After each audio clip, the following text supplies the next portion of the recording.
Kalau kamu pikir digigit semut biasa udah sakit, kamu wajib tahu tradisi super gila yang satu ini. Mereka masukin tangan ke dalam kantong yang penuh semut dan ngebiarin semut-semut itu nyengat kulit mereka. Nah, ini tuh semut peluru yang punya sengatan paling sakit di bumi. Rasanya bener-bener kayak ditembak loh. Sakitnya ini bisa bertahan berjam-jam, bahkan berhari-hari. Tapi anak-anak Jawa di sana harus nahan rasa sakit ini tanpa boleh nyerah. Soalnya, mereka ngelakuin ini sebagai ujian buat jadi pemimpin suku, buat ngebuktiin kalau mereka itu kuat dan berani. Dan biar bisa resmi lulus, mereka harus ngulangin ritual yang super nyiksa ini sampai beberapa kali. Ngomongin soal ritual yang ekstrim, ada juga tradisi lain yang enggak kalah ngeri. Mereka bakal mulai dengan ngikis ujung setiap gigi, ngebentuknya pakai palu kecil, dan mereka bakal ngulangin ini ke semua gigi kamu sampai senyum kamu kelihatan kayak mulut hiu. Terus, giginya bakal diwarnain hitam buat ngelindungin giginya dan bikin kelihatannya jadi makin tajam.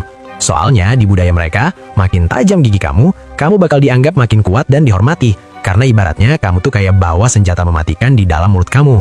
Selain itu, semut peluru yang kita bahas di awal tadi juga dipakai buat hal lain loh. Suku-suku di sana bakal sengaja ngancurin 3 semut peluru dan ngolesin racunnya ke anak panah mereka sebelum pergi berburu di Amazon. Asal kamu tahu aja, semut-semut ini ukurannya hampir 30 kali lebih gede dari semut normal, dan sengatannya emang yang paling sakit di dunia. Dengan cara ini, mangsa mereka nggak bakal bisa lari jauh, dan para pemburu bisa numbangin hewan yang ukurannya jauh lebih gede dari tubuh mereka sendiri.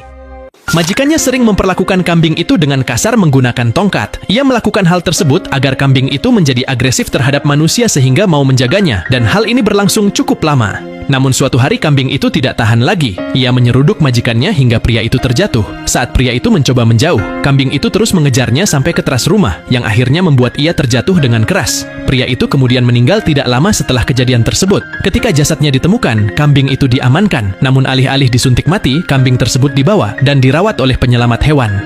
Sekelompok gajah itu menyerbu dan menginjak-injaknya saat ia mencoba melarikan diri dari kawanan tersebut. Ia pun meninggal tak lama kemudian akibat luka-lukanya. Namun ketika keluarganya bersiap untuk pemakamannya, gajah-gajah yang sama kembali lagi. Para pelayat berlarian menyelamatkan diri dan meninggalkan jasadnya. Salah satu gajah bahkan mengangkat tubuhnya dan melemparkannya ke udara. Kawanan itu kemudian merusak rumahnya serta 3 rumah lain di sekitarnya. Ini adalah aksi balas dendam para gajah karena kawasan yang menjadi rumah mereka selama bertahun-tahun diambil alih oleh manusia. Sang ratu tiba-tiba terpeleset bersama putrinya yang masih kecil ke dalam sungai. Tetapi penjaga dan penonton sama sekali tidak membantu. Ini karena dalam aturan kerajaan yang ketat, rakyat biasa yang menyentuh keluarga kerajaan akan dieksekusi. Jadi, tak seorang pun membantu saat mereka melihat ratu tenggelam. Sebuah tragedi yang akhirnya membuat raja menghapus aturan